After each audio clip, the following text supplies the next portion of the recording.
You wake up. It is 3 in the morning. Your bedroom is perfectly quiet. The thermostat is humming at a comfortable 21 degrees Celsius. The front door is locked with a heavy metal deadbolt, and your phone is charging quietly on the nightstand. You are perfectly safe. You are the undisputed apex predator of planet Earth, resting inside a temperature-controlled fortress of brick and glass. You have absolutely nothing in your life to be biologically afraid of. You have a mortgage. You have unread emails. You have a weird pain in your lower back from sitting in an office chair all day, but you do not have natural predators. And yet, there is a shadow in the corner of the room. It is just a coat hanging on a chair, or maybe a weird reflection from a street lamp outside, but it looks just a little too much like a shoulder. It looks a little too much like someone, or something, is crouching there. You hear a tiny creak in the floorboards from the house settling as the temperature drops, and for a split second, before your rational brain can boot up and tell you that you are just being paranoid, your entire body reacts. Your heart rate spikes. The tiny muscles at the base of your hair follicles contract, making the hair on your arms stand straight up. Your breathing goes shallow, and you feel a sudden, irrational, deeply biological urge to pull the heavy blanket all the way up to your chin and absolutely freeze. But here is a question nobody actually asks when they talk about this feeling. Why do you do that? If we are the masters of this planet, the species that split the atom, built the internet, and eradicated smallpox, why are we still so instinctively, helplessly terrified of the dark? Not as in, why do toddlers think there is a monster in the closet? Obviously, kids have wild imaginations. We are not talking about fairy tales here. We are talking about hardwired biology. We're talking about the fact that your body has a built-in alarm system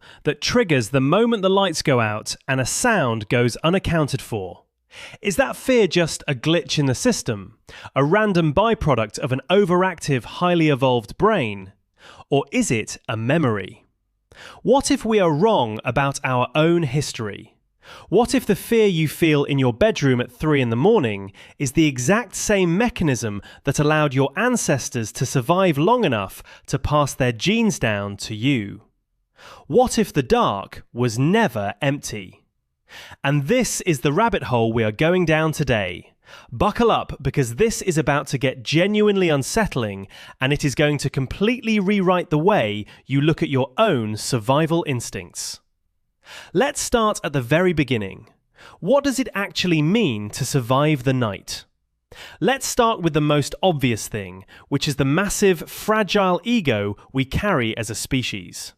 We love to picture our ancient ancestors as these rugged, fearless, dominant hunters. You know the classic museum diorama. You have probably seen it 100 times. A group of early humans, muscles rippling under the prehistoric sun, standing tall with heavy wooden spears, staring down a massive mammoth while wearing incredibly well-tailored fur loincloths. We call it the hunter-gatherer era. We love the word hunter. It makes us feel powerful. It makes us feel like we were always in charge. But back in 2005, two anthropologists named Donna Hart and Robert Sussman published a book called Man the Hunted, and they completely, ruthlessly dismantled this fantasy. Look at your own body right now. Seriously, look at your hands. Look at your fingernails. Try to imagine fighting a wild animal with those. You have no armor. You do not have a thick, leathery hide to protect your throat. You do not have venom. You cannot change color to blend into the background. Your teeth are completely flat, designed for mashing up roots, tubers, and maybe the occasional piece of fruit. They are certainly not designed for tearing through thick muscle and bone.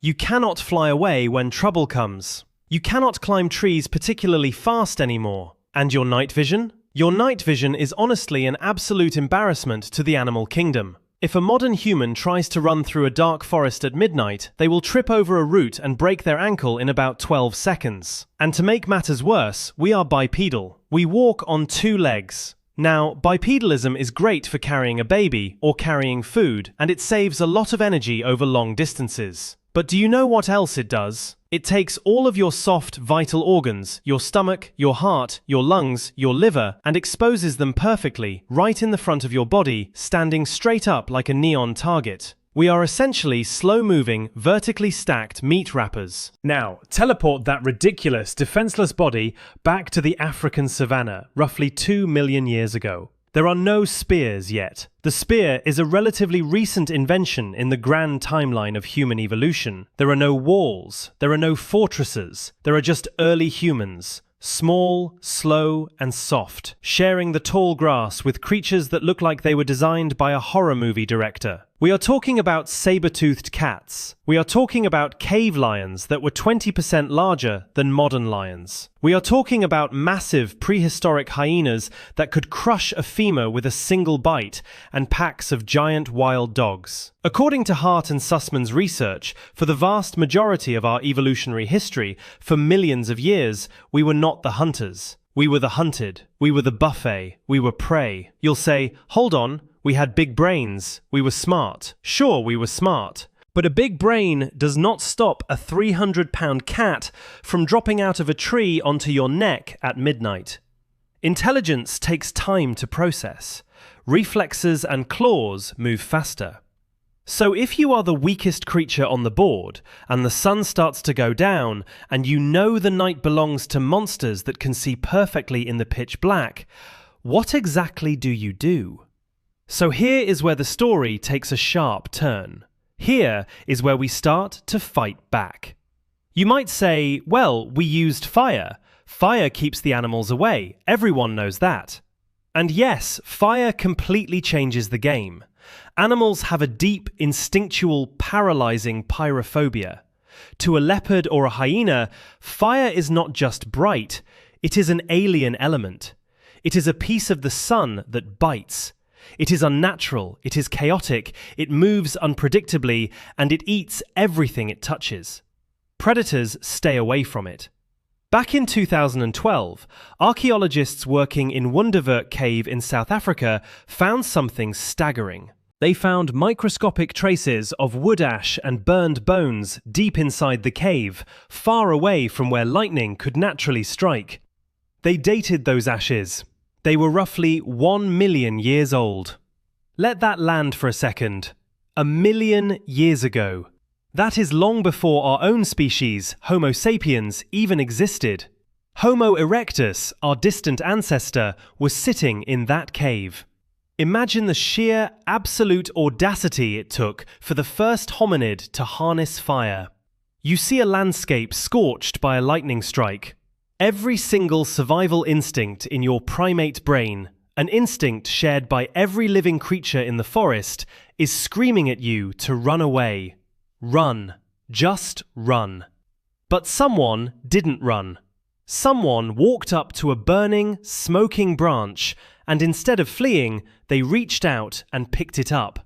They tamed the monster, and they brought it home. But here is the thing nobody thinks about when they picture a prehistoric campfire. Fire is an incredibly hungry, incredibly fragile thing. It is not a light switch. You cannot just turn it on and go to sleep. You have to feed it constantly. It consumes wood at an astonishing rate. And what does that mean? It means somebody has to go get the wood. Picture what that actually entails. You are sitting in the circle of light. It feels safe. The warmth is on your face. But the pile of branches is running low. The fire is dying down, and the circle of light is shrinking. So you have to stand up, turn your back to the flames, and walk out into the darkness to gather more fuel. You have to step outside the shield. And you know, with absolute certainty, that there are eyes waiting just beyond the edge of the light. And what happens when it rains? What happens when a massive prehistoric storm rolls over the savannah, dumping sheets of water, and turns your brilliant, life-saving defense mechanism into a pile of wet, smoking ash? The darkness comes rushing back in immediately. Fire was a shield, yes, but it was a shield you could never, ever put down. It was a full-time job of sheer paranoia. Let me throw you something even wilder. Let's say your fire is burning perfectly bright. It is not raining. You have a huge pile of dry wood. Great! You still have a biological problem that honestly should have wiped us off the face of the earth millions of years ago. You have to sleep. Think about sleep for a moment. Really think about how absurd it is. You lie down on the ground, you close your eyes, you completely disconnect your brain's awareness from the outside world, and you hallucinate vividly for 8 solid hours. During REM sleep, your body actually paralyzes itself. a state called REM atonia, so you don't act out your dreams. You are blind, deaf to subtle noises, and paralyzed. On the African savanna, surrounded by night vision predators who hunt by stealth, 8 hours of unconscious paralysis is a death sentence. It is absolute evolutionary suicide. No other animal does it exactly like we do, on the ground, without defenses. So, how did we do it? You might guess that we just climbed trees. And you would be right for the very early days. Our earliest ancestors, like Australopithecus, probably did sleep up in the branches, clinging to the canopy like modern chimpanzees. But as we evolved to walk upright, something shifted. Our feet changed. We lost the opposing toe. We lost the ability to firmly grasp branches with our feet. We got too big, too heavy, and too clumsy.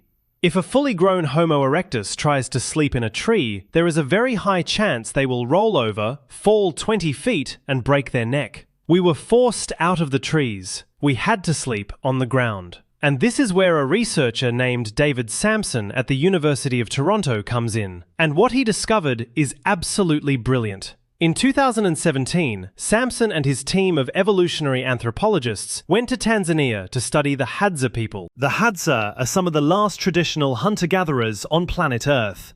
They live very much like our ancestors did, sleeping in small groups around a fire in the African bush. Sampson's team put actigraph watches, little devices that track movement and sleep states, on 30 members of the tribe, and monitored them for 20 consecutive nights. What they found is one of the most incredible evolutionary hacks in the history of human survival. Over those 20 days, out of a group of 30 people, there was a total of exactly 18 minutes. 18 minutes over nearly 3 weeks, where everyone in the camp was asleep at the exact same time. At any other given moment, day or night, at least one person, and usually several people, were naturally awake. They weren't assigning guard duty. There was no schedule carved into a rock. It just happened naturally, because human beings have wildly different biological chronotypes. Some people in the tribe naturally grew tired at 8 in the evening and woke up at 4 in the morning. Others stayed up feeding the fire, chatting, or repairing tools until 2 in the morning, and then slept until 10 the next day. We call it the Sentinel hypothesis. Now, think about your own life. Think about how modern society is completely obsessed with fixing people's sleep schedules. We make everyone feel incredibly guilty if they are not a morning person. We label people as night owls with a tone of disapproval. We complain about teenagers wanting to stay up until 3 in the morning and sleeping until noon. We diagnose older people who wake up at 4 in the morning as having insomnia or sleep disorders. We prescribe pills to force everyone into a neat, uniform 8-hour block. What if none of that is a disorder? What if your weird, stubborn sleep schedule is actually a perfectly calibrated, million-year-old security protocol? The teenagers stayed up late because their biology was telling them to take the first watch. The elders woke up hours before dawn because their biology was telling them it was their turn to guard the perimeter. The tribe never fully powered down. You didn't have to stay awake all night terrified because you lent your safety to the group and they lent their safety to you. Your insomnia, your late-night doom scrolling, that burst of energy you get at midnight, that is literally an evolutionary superpower that kept your great-great ancestors from being eaten in their sleep. Okay, that is settled. We guarded each other. We slept in shifts. But if you think that solves the problem, wait. Because predators are not just waiting politely for us to take a nap.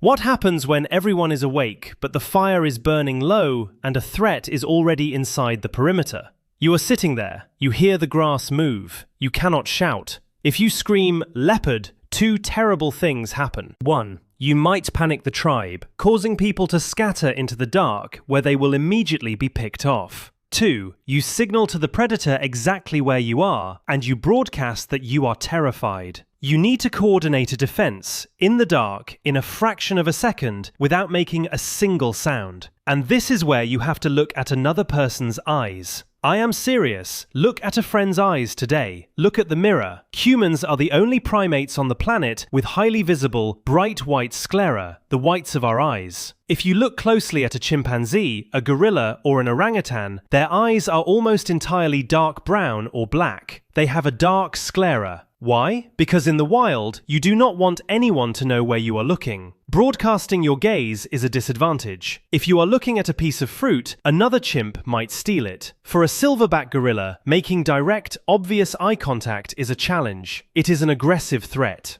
It is dangerous to show the world exactly what you are paying attention to. But humans did the exact opposite. And for a long time, evolutionary biologists had no idea why. According to the cooperative eye hypothesis, championed by researchers like Michael Tomasello at the Max Planck Institute around 2007, we evolved bright white eyes specifically so we could silently track each other's gaze. Our eyes are not just for seeing, they are a highly specialized communication device. Picture this scene. You are sitting by a dying fire. It is 40,000 years before now. The night is pitch black. You hear a twig snap in the tall brush to your left. You do not turn your head. You do not gasp. You do not make a sound. You simply lock eyes with the person sitting across the fire from you, and you sharply flick your eyes to the left. The stark white of your eye flashes in the dim, flickering light. They see it. They understand instantly, without a word. They smoothly flick their eyes to the person sitting next to them. Within 4 seconds, without a single syllable spoken, the entire tribe is on high alert. Everyone knows exactly where the threat is coming from. And then we fight back. But we do not fight like lions. We do not charge in with claws. We fight like crazy, desperate, incredibly coordinated apes. We throw things. Did you know that humans are the only animals that can accurately throw projectiles at high speeds with lethal force? A chimpanzee can toss a rock, sure, but they have terrible aim and no velocity. The human shoulder, the human wrist, the human waist, they evolved perfectly to act as a whip. We pick up heavy rocks. We pick up burning, smoking branches from the fire, and all together, on a silent signal, we hurl them into the dark. We scream, we bang sticks against the stones, we make ourselves look massive, loud, and unpredictable. We weaponized our empathy and our coordination. We survived by sharing a single mind, reading the whites of each other's eyes, and creating a wall of noise, fire, and flying rocks that made even a hungry saber-toothed cat decide that this particular meal was simply too much trouble. But here is the part we do not like to talk about. Here is where the story stops being a fun, heroic adventure about human ingenuity. Here is the thing nobody puts on the cute, colorful infographics about human evolution in a middle school biology textbook. All of these defenses, the fire, the sleeping in shifts, the brilliant white eyes, the throwing rocks, they were magnificent. They are the reason you and I are breathing right now. But they did not always work. We love to look back at the fossil record as a timeline of our triumphs. We see the invention of stone tools, the control of fire, the expansion out of Africa and across the continents. We see a victory march. But if you look closer, the fossil record is also a graveyard. And it is a very specific, deeply terrifying kind of graveyard. In 1924, an anatomist named Raymond Dart discovered a skull in South Africa. It belonged to a tiny 3-year-old hominid, an Australopithecus. We call him the Taung child. For decades, scientists argued about how this toddler died. Some thought he was killed by a rival tribe. Some thought maybe a leopard got him. But in 1995, researchers decided to look closer. They examined the tiny, fragile, fossilized eye sockets of the skull under a microscope. They found very specific puncture marks and deep scratches at the bottom of the bone right inside the sockets. They couldn't figure out what weapon could make those marks. So they compared those scratches to the skulls of modern monkeys who are hunted by massive crowned eagles in the African canopy today. The marks were an exact, perfect match. The Taung child was not killed by a rival human in a heroic battle. He was not killed by a cat. He was snatched from the ground by a giant bird of prey. An eagle swooped down from the sky, drove its massive talons directly into the eyes of a 3-year-old human ancestor, lifted him screaming into the air, and carried him away to a nest to be eaten. And if you think the ground was any safer, if you think staying low protected us, consider a fossil known as SK54. It was found in Swartkrans Cave in South Africa by a legendary researcher named C.K. Brain in the 1980s. SK54 is just a fragment. It is the top of a hominid skull, roughly 1.5 million years old. And right in the thickest part of the bone, there are two perfectly round, incredibly deep holes. For a long time, nobody knew what made them. It looked like a vampire bite. So CK Brain took the fossilized jaw of an ancient leopard found in the same cave system. He lined up the leopard's lower canine teeth with the skull of our ancestor. He pressed them together. They slid in perfectly. The spacing, the angle, the depth, it was a perfect, sickening match. A leopard had crept into the camp or dropped from a branch, clamped its jaws directly onto the top of the head of our ancestor, crushed their skull instantly, and dragged their limp body up a tree to eat them in peace, away from the hyenas. Sit with that for a second. Let the reality of that land. We talk about human history like it is a gentle, steady, upward slope of progress. It was not. It was an agonizing, terrifying struggle for millions of years. Every single night, when the sun went down, our ancestors huddled together. They clutched their children tightly against their chests. They stared into the pitch black until their eyes watered.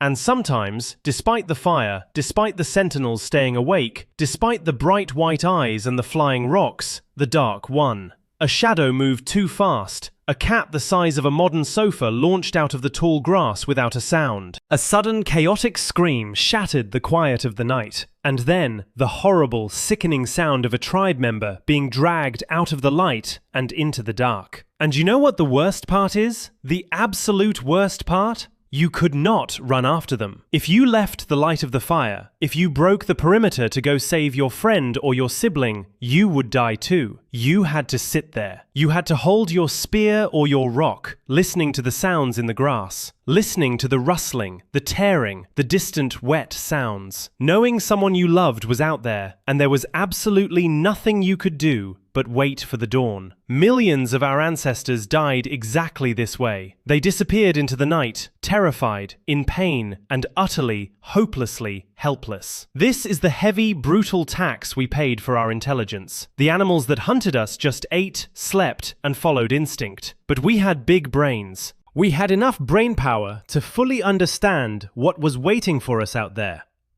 We had enough imagination to anticipate the terror of the next night while the sun was still shining. We did not just suffer predation, we suffered the existential dread of it. We knew death was out there, and we knew what it looked like. And yet, I want you to look at what that dread built. We do not like to admit it, but comfort rarely creates anything beautiful. Comfort makes you soft. If we had been born strong, if we had thick rhinoceros armor, sharp tiger claws, and the sheer muscle mass to fight off a cave bear one-on-one, we would never have needed each other. We would have walked the earth as solitary, arrogant, disconnected creatures, perfectly safe and perfectly alone. But because we were weak, because we were slow, because we were completely and utterly defenseless against the monsters in the dark, we had to invent something infinitely stronger than claws. We had to invent us. We had to learn to read the fear in someone else's eyes and actually care about it.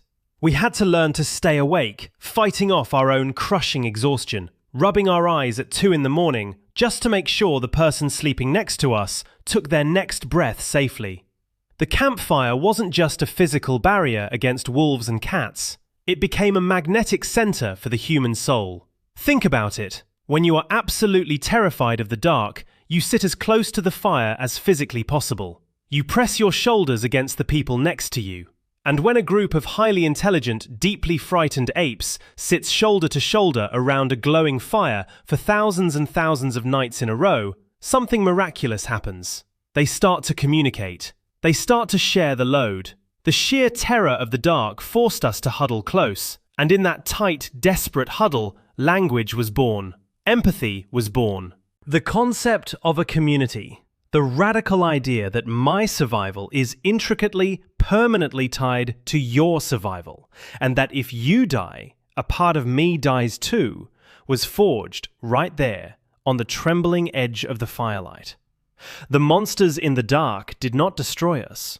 They squeezed us together so tightly, under so much pressure, that we fused into a human family. The predators were the hammer, the fire was the anvil, and we were the steel. We don't know what awaits us in the future.